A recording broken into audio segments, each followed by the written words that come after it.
अल्लाह के नाम से शुरू करता हूँ जो बड़ा मेहरबान नाइत रहम करने वाला है। अस्सलामु अलैकुम। छिपकली एक रेंगने वाला जानवर है जो हमारे घरों में अमूमन पाया जाता है। छिपकली की कुछ इकसाम तो बिल्कुल जहरीली नहीं होती, लेकिन बाज़ ऐसी जहरीली छिपकली एक ऐसा जानदार है कि जिसको देखकर हर इंसान ही कराहत महसूस करता है। खासकर घर की खवातीन के लिए तो छिपकली वाले कमरे में सोना भी महाल हो जाता है। अब सवाल ये पैदा होता है कि हम छिपकली को मार सकते हैं या नहीं? अगर मार सकते हैं तो क्या हमें सवाब मिलेगा? अगर सवाब ही मिलेगा तो फिर क्या हम छिपकली को ढूंढ कर भी मार सकते हैं? क्या छिपकली को मारने के बाद गुस्ल फर्ज हो जाता है? सबसे पहले तो बात शुरू करते हैं कि छिपकली इस दुनिया में कैसे आई है। इस बारे में एक रवायत हजरत अली सलामुल्लाह अलैह से तज़किरा औलिया में मंसूब है कि एक शख्स हजरत अली के पास आया और अर्ज करने लगा कि छिपकली को मारना जायज है या नहीं। हजरत अली फरमाने लगे कि नबी पाक सल्लल्लाहु अलैहि वसल्लम ने फरमाया था कि छिपकलियों को मारा करो। छिपकलियों के मारने को हुक्म दिया। ये इब्राहिम अलैहिस्सलाम की आग पर फूंके मारती थी। छिपकली वैध खलकत है। जब नमरूद ने अल्लाह के नबी इब्राहिम अलैहिस्सलाम को आग में डालने का फैसला कर लिया, तो हर जानवर इस आग को बुझाने की कोशिश कर रहा था और ये खुश होकर इस आग को भड़का रही थी। तब ही से अल्लाह ने इस पे लानत भेज दी और इसीलिए इसको मारना या अपने घर से भगाना गुनाह नहीं। हजरत मजीद फरमाते हैं कि इस जमीन पे कुछ मखलूकात ऐसी हैं जो इंसान से नाखुश हैं और उन्होंने शैतान से वादा किया हुआ है कि वो इंसान को हर तरह से नुकसान देगी।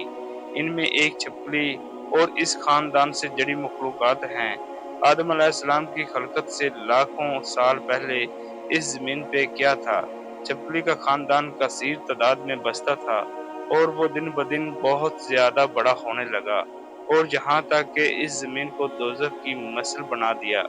यहाँ इस खानदान के इतना जुल्म किया कि अल्लाह ने ज़मीन पे अज़ाब नाज़िल कर दिया और इस नस्ल को ख़त्म कर दिया। सिवाय इसके सिर्फ वो बच्चे जो बहुत छोटे थे, वो ज़मीनों और गारों पानी में छुप गए। जैसे-जैसे वक़्त गुज़रता रहा, तो वो बग़ज़ और हसद अपने वजूद में बेइंतहा रखते रहे। यहाँ तक कि आदम अलैहिस्सलाम का ज़माना आ पहुँचा, तो शैतान ने इस खलकत के वजूद में ये बात डाली कि तुम्हारी नस्ल को इस आदम के लिए ख़त्म कर दिया गया। तब ही से इस नस्ल की मखलूक़ात इंसान से नफ़रत करती है और कोशिश करती है कि इंसान को नुकसान पहुँचाए। हज़ूर पाक सल्लल्लाहु अलैहि वसल्लम की बहुत सी हदीस में छिपकली को मारने का हुक्म है।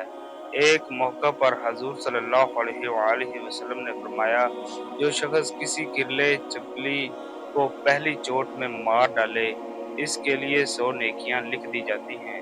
दूसरी चोट से मारने पर इससे कम और तीसरी चोट से मारने पर इससे कम। यहाँ आपको ये बताते चलें कि लोगों का ये कहना है कि किरले या छिपकली को मारने से गुस्ल फर्ज हो जाता है। इसका शरीयत मुतहरा में कोई सबूत नहीं है। ये लोगों का अपनी तरफ से बनाया हुआ मसला है। छिपकली एक मोज़ी जानवर है जिससे नुकसान का अंदेशा होता है। कभी कभार वो खाने में अपना लहाब यानी थूक डाल देती है या खाना जो ठा कर देती है, जो खाने में जहरीले असरात पैदा करता है जिससे इंसानी मौत भी हो सकती है। जब इससे नुकसान का अंदेशा हो तो इसको मारने का हुक्म दिया गया है ताकि इंसानी जान को इसकी एज़ा से बचाया जा सके।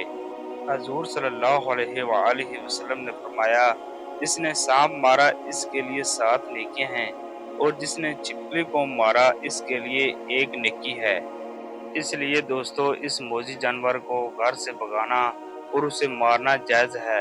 आप सल्लल्लाहु अलैहि वसल्लम ने इसको मारने की इजाज़त बल्कि हुक्म दिया है और इसके मारने पर सवाब भी बयान किया गया है। यहाँ तक कि अगर पहली ज़रब में मार दिया जाए तो इस पर सवाब की बड़ी मिक़दार बयान की गई है। दूसरी ज़रब मारने पर इससे कम है और तीसरी में इससे कम है।